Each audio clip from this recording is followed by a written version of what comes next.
ప్రభుత్వ పాఠశాలలో ఖాళీగా ఉన్న ఉపాధ్యాయ పోస్టుల భర్తీ కోసం మెగా డిఎస్సి నోటిఫికేషన్ ఇవ్వాలని రేపు ఉదయం విజయవాడ ధర్నా చౌక్లో నిరుద్యోగులు చేపట్టిన ధర్నాకు పెద్ద ఎత్తున నిరుద్యోగులు పాల్గొనాలని ఏఐవైఎఫ్ రాష్ట్ర సమితిగా విజ్ఞప్తి చేస్తూ ఉన్నాం.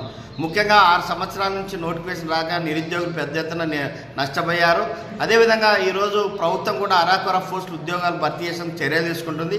ఇలా కాకుండా ఉద్యోగాల భర్తీ కోసం ఒక స్పష్టమైన వైఖరి ఉండాల్సిందిగా రాష్ట్ర ప్రభుత్వాన్ని కోరుతూ నోటిఫికేషన్ రావడంలో పూర్తిగా ప్రభుత్వం నిర్లక్ష్యం కావడం వల్ల నిరుద్యోగ వయో పరిమితిని కూడా 42 నుంచి 44 సంవత్సరాలు పెంచడంతో పాటు జూనియర్ డిగ్రీ లెక్చరర్ పోస్టులు అదేవిధంగా గ్రూప్ 1 గ్రూప్ 2 పోస్టులు ఇప్పుడు అరాకొరగా ఇచ్చారు. వాటిని పెంచి రీనోటిఫికేషన్ ఇవ్వాలని ఈ ప్రధానమైన డిమాండ్ల సాధన కోసం జరిగే ఉద్యమంలో రాష్ట్రంలో నిరుద్యోగులందరూ పాల్గొని జయప్రదం చేయాల్సిందిగా, అదేవిధంగా ప్రభుత్వం నిరుద్యోగుల పట్ల నిర్లక్ష్య వైఖరికి నిరసనగా పెద్ద ఎత్తున ఆందోళన చేయాల్సిన అవసరం ఉంది.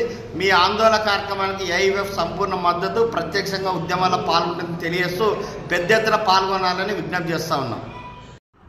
ప్రతిపక్షంలో ఉన్నప్పుడు జగన్మోహన్ రెడ్డి అక్షరాల 25,000 ఉపాధ్యాయ పోస్టులు ఖాళీగా ఉన్నాయని, వాటిని అధికారంలోకి రాగానే ప్రతి ఏటా కూడా జాబ్ క్యాలెండర్ ద్వారా భర్తీ చేస్తారని చెప్పినటువంటి జగన్మోహన్ రెడ్డి ఈ రోజున అధికారంలోకి వచ్చి 5 ఏళ్ళు అవుతా ఉంది. కానీ ఇంతవరకు కూడా ఒక్క డిఎస్సి నోటిఫికేషన్ కూడా ఇవ్వనటువంటి పరిస్థితి ఈ రోజున రాష్ట్రంలో ఉంది.